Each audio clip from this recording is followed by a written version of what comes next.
नवी मुंबई के Sanpada sector 19 का यही वो इलाका है जहां 2005 से देखा गया एक बड़ा विजन अंडरपास का साकार हो रहा है।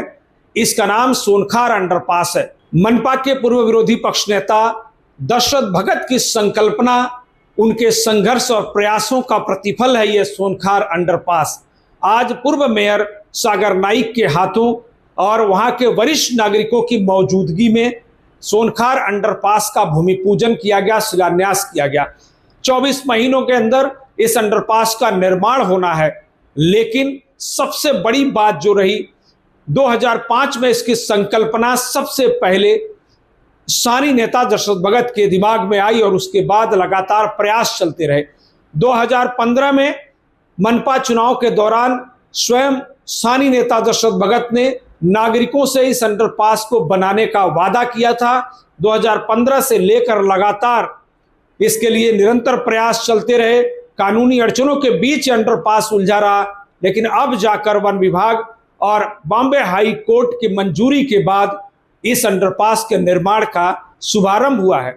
आज भूमि पूजन हुआ है। इस अवसर पर युवा नेता निशांत भगत, पूर्व मेयर सागर नाइक, स्थानीय नगर सेविका रूपाली निशांत भगत, वैजंती दशरथ भगत और पूर्व नगर सेविका फशीताई भगत मौजूद रहे। इसके साथ सैकड़ों की संख्या में स्थानीय नागरिक, वरिष्ठ नागरिक यहां मौजूद रहे। स्थानीय नागरिकों ने कहा कि लंबे समय से जो यह प्रयास चल रहा था अब सफल हो गया है। उन्होंने स्थानीय नेता दशरथ भगत के प्रयासों की सराहना की, उनका गुणगान किया और उनके विजन की प्रशंसा करते हुए आगे भी उनके साथ रहने का भरोसा जताया। सेक्टर 19 सानपाडा सोनखार या ठिकाणी पाम बीच रोडवरती भुयारी मार्ग याचा आजपासून शुभारंभ म्हणजे भूमिपूजन त्या ठिकाणी झालेलं आहे। याचा मला सार्थ अभिमान आहे, सार्थ आनंद आहे।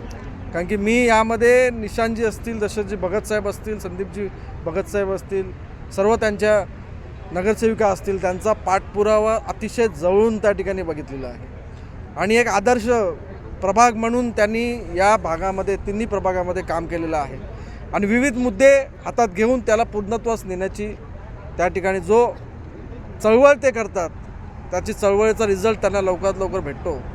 ही या ठिकाणी 2019ला प्रस्ताव त्या ठिकाणी आपण पास केला आणि विविध समस्यांच्याकडून आपण निराकरण काढून आज या भूमिपूजन सोहळ्यापर्यंत पोहोचलो। याचा पहिली गोष्ट भगत फॅमिलीचं मी अभिनंदन करेन की त्यांनी या समस्या जाणली की असा ब्रिज इकडे असला पाहिजे, अशा प्रकारचा आयडिया ही समोर ठेवली।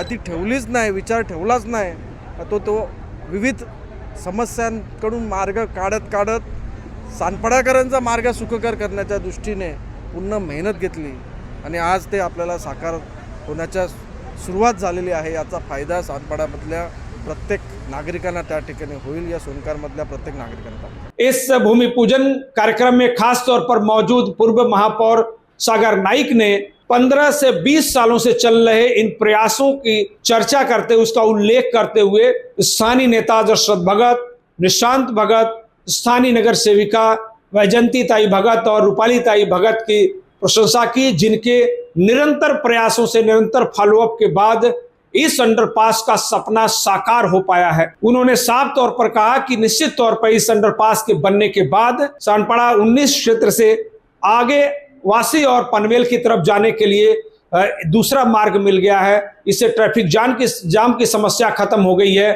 और जो सिंगल एंट्री और एग्जिट था उसके लिए भी अब एक नया एंट्री एग्जिट का मार्ग मिल गया है। इससे सानपाड़ा अब नई सांस ले सकेगा। ट्रैफिक जाम और प्रदूषण की समस्या से हमेशा के लिए निजात मिलेगी।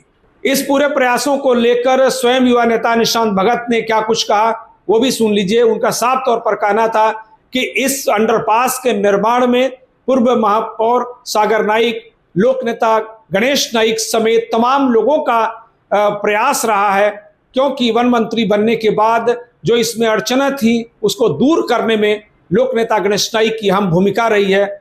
इसके बाद अब जाकर ये 20 वर्षों पहले का एक विजन जो दशरथ भगत ने देखा था, ताकि सानपाड़ा के रहिवासियों को दूसरा एंट्री और एग्जिट मार्ग मिल सके, दूसरा मार्ग मिल सके, एक वैकल्पिक रास्ता तैयार हो सके, उसका सपना जो है आज सच हो गया है।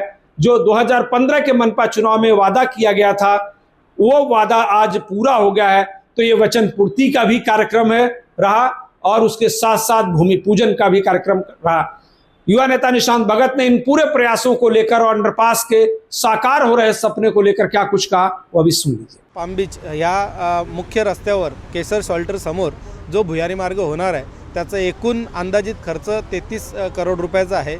याचं काम जे आहे 15 तारखेला जे चालू होईल, म्हणजे 15 डिसेंबरपासून ते त्याच्यानंतरच्या 18 महिने, म्हणजे 18 महिन्यामध्ये हा प्रकल्प पूर्ण करायचा आहे। त्याच्यानंतर तो तयार झाल्यानंतर महापालिकेला हस्तांतर करायचं आहे। म्हणजेच 18 महिन्यामध्ये या भागातल्या नागरिकांना याचा वापर करता येऊ शकतो। पण तत्पूर्वी अंडरपास होण्या अगोदर सानपाडा पाम बीचमध्ये येणाऱ्या नागरिकांसाठी जो नागरिक वाशीवरून जो येत असेल त्याला खाली उतरण्यासाठी जी आमची क्षितिज नावाची जी बिल्डिंग आहे त्या ठिकाणी तो खाली उतरेल आणि मग तो आपल्या सेक्टर 16A 17 18 19 मधले जे नागरिक आहेत ते क्षितिजच्या इथं आताच एका महिन्याच्या आत तो रस्ता तयार करून त्या ठिकाणी खाली उतरण्यासाठी त्यांना रस्ता तयार करण्यासाठीची विनंती त्या ठिकाणी ठेकेदाराला केलेली आहे। कारण शेवटी सर्व्हिस रस्ता हा बंद, पाम बीच रस्ता मुख्य रस्ता असल्यामुळे तो बंद करता येत नाही, परंतु लोकांना येण्या जाण्यासाठी जी मोराजमधली जी ट्रॅफिक आहे ती कमी करण्यासाठी किंवा ते डायव्हर्ट करण्यासाठी जो 100% लोड मोराजच्या सर्कलवर जो होतो तो कमी करायचा असेल तर खाली उतरण्यासाठी एक रस्ता, पर्यायी रस्ता क्षितिज या ठिकाणी तो खाली उतरेल अशा पद्धतीचा एक सर्व्हिस रस्ता खाली उतरण्यासाठी तयार करण्यात यावा अशी विनंती केलेली आहे। आणि म्हणून मी जसं उल्लेख केला की 18 महिन्यामध्ये हा भुयारी मार्ग वापरण्यासाठी तयार होईल। नागरिकांना ट्रॅफिकपासून फार मोठी मुक्ती मिळणार आहे। मोराज सर्कलमध्ये माननीय दशरथजी भगत साहेब यांनी सांगितलं, आज ॲम्ब्युलन्स तिथून जात नाही आहे आणि प्रवासी ज्या वेळेला दिवसभर आपल्या सर्व्हिस करून येत असतात तिथे ट्रॅफिकमध्ये एक तासभर एक छोट्याशा सर्कलवरती ते अडकून राहतात। त्यामुळे घरी गेल्यानंतर ते फ्रस्ट्रेशन एक येत असतं। त्याच्यापासून जी मुक्ती मिळायला पाहिजे ती आज मुक्ती खऱ्या अर्थानं मिळालेली आहे।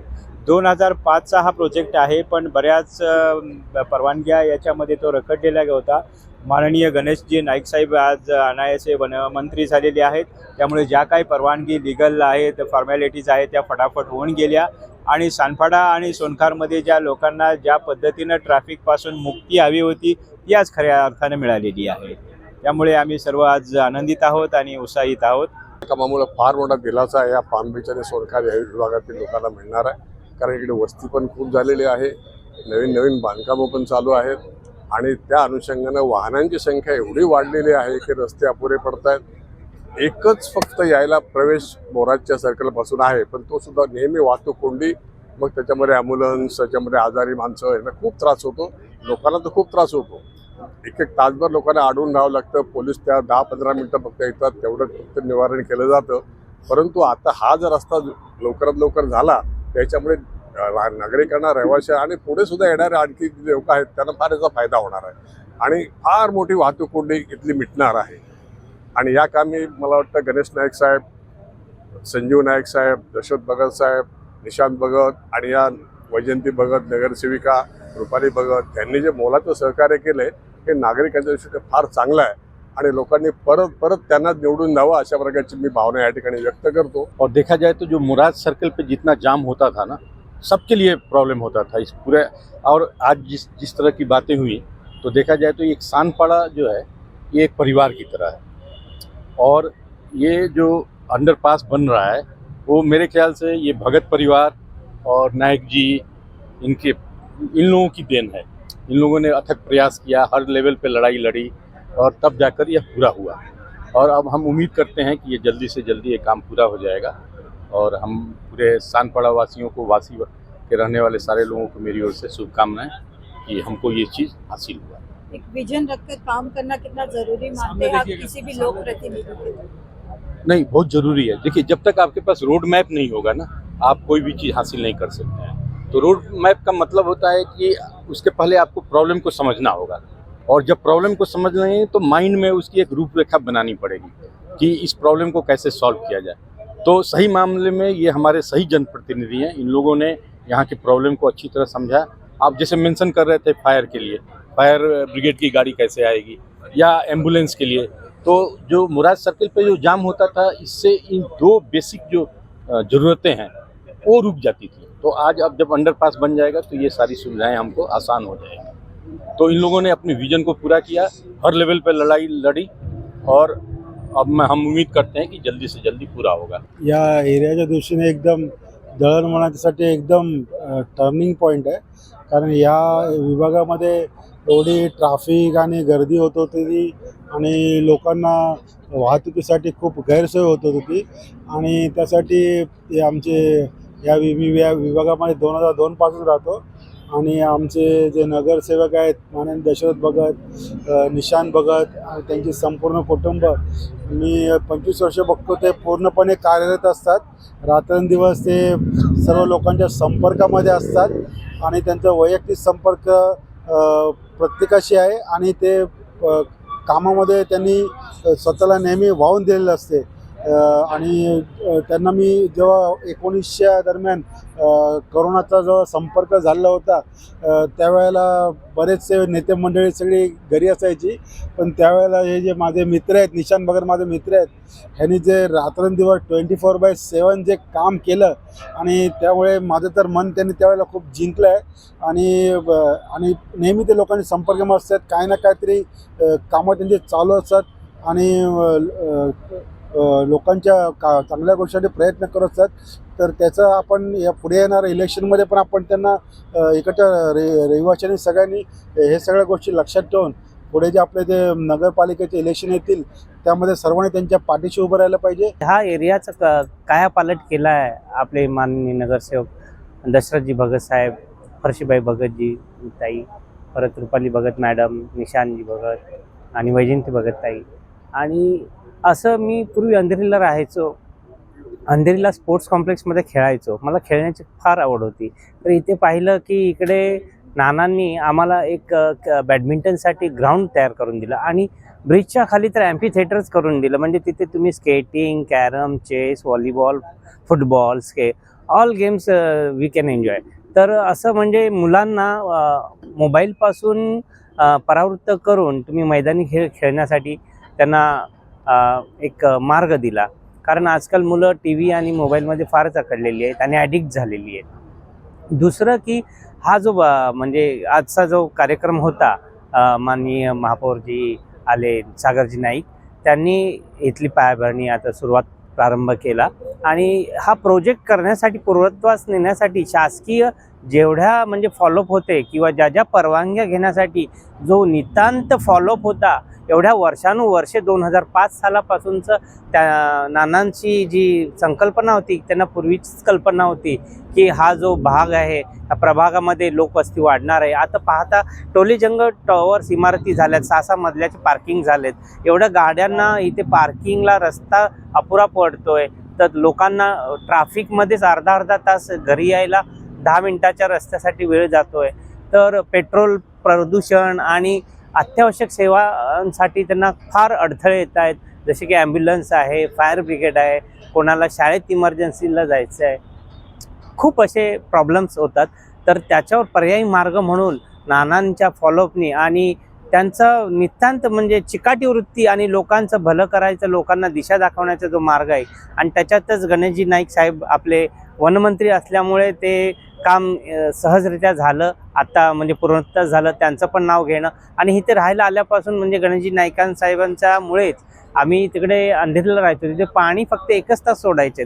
आता इथे मोराजमध्ये राहतो तर इथे पाणी 24 तास पाणी आहे. म्हणजे जो राहण्याचा जो आनंद आहे इथला तो अपरिमित आहे. म्हणजे मी ते शब्दात व्यक्त नाही करू शकत. धन्यवाद मी त्या सगळ्या गणेशजी नाईक साहेबांचे आणि आमचे नगरसेवक निशांतजी भगत आपलं आणि दशरथजी भगत आणि रुपालीताई भगत, फरशीताई भगत आणि वैजयंतीताई भगतना खूप खूप आभार आणि धन्यवाद देतो मनापासून सगळ्या नागरिकांतर्फे. त्यांनी असंच कार्य करत राहावं आणि आम्ही त्यांच्या पाठी असंच सदैव असू. आणि मी सगळ्या नागरिकांना पण आवाहन करतो की जे काम करतात, काम करून दाखवतात, त्यांच्या पाठी सातत्याने राहणं हे सुज्ञान नागरिकाचं कर्तव्य आहे. Bureau report, TV1 India.